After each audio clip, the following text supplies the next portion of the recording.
And we're going to dig into a little bit more of what Elise had to say. Let's, for analysis here, let's bring in Alex Weprin. He is a media and business writer for The Hollywood Reporter. All right, thanks for joining us. Um, Thanks for having me. so, Elise just brought up the whole streaming thing, and I had heard, someone had told me, the thing about this strike is that at least the streaming platforms, they have all sorts of shows just sitting on a shelf waiting to be uploaded, I guess, so we can download them, whatever. So, give me a sense of when a viewer would be able to see the effects of a strike like this if, there are already shows that are shot and waiting to be presented. Sure. So the first place that you would see the effects are actually on late night television. The Tonight Show on NBC, The Late Show on CBS. They had new episodes last night, and they were supposed to have new episodes tonight. They're off the air until further notice. Mm. So for viewers, that's the first place you would see the impact. Saturday Night Live is another example.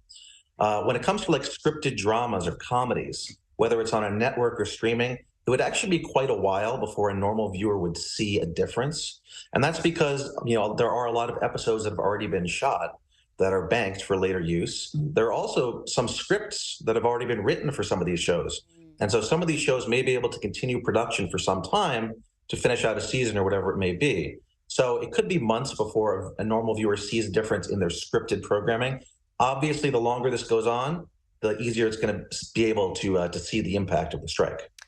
So let's talk about streaming and the rise of streaming. This is something that I just learned today that, the writers actually make less money long term when we were talking about shows that get on these streaming platforms. Can you talk to us about how streaming has changed the game for writers? Yeah, I mean, look, what's happened is that the entertainment business is in something of an economic upheaval. The old pay structures were built around cable television, around broadcast syndication, and streaming has come around in the last 10 years and totally changed the economics. And so, what writers are trying to do here is they're trying to align the economic incentives of streaming with their pay scale and making sure that they're being, compensated in a way that's similar or better than they were before. So in that respect, the way that entertainment companies make money from entertainment has changed. And one key thing is that the current streaming services are largely not profitable. Only Netflix is turning a profit right now. And so that is also playing into these negotiations where these large entertainment companies, they don't really have a good sense of how profitable these services are going to be and thus how much they can really afford to pay the writers.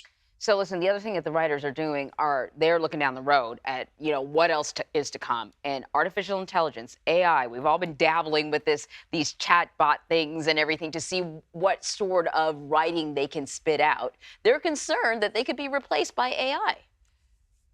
Yeah, that has been a sticking point in the negotiations. If you're a writer, you don't want a script that's written by Chat GPT. And so that is something that's come up. They want to ban the use of AI like Chat GPT in writing scripts or even rewriting scripts or punching up scripts, uploading a script and kind of asking for suggestions. The technology is still so new that I don't think anyone really has a good grasp on how it's likely to be used. But that is something that they want to kind of set in stone right now so that in the future they'll be prepared to address it. So, Alex, the other thing I thought about when it came to these streaming platforms is that they're not just, domestic. They're international. Netflix is making all kinds of money with all this stuff being cranked out in South Korea. I wonder what sort of economic impact this is going to have for the domestic market, and will it hurt some of these platforms that have leaned so heavily into other countries anyway? Yeah, that's something they're absolutely thinking about. Netflix in particular has really invested in local production around the world. Mm. So they have productions in India, in Japan, and South Korea, as you mentioned. In fact, Squid Game was a South Korean production, and it's their biggest hit of all time.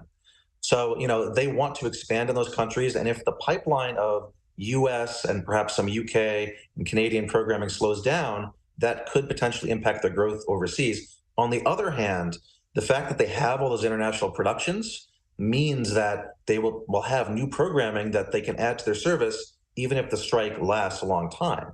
Because another season of Squid Game would not be covered by the WGA agreement and could still run on Netflix. And Alex, I'm nervous this could go longer than 100 days. Thank you so much. Thank you.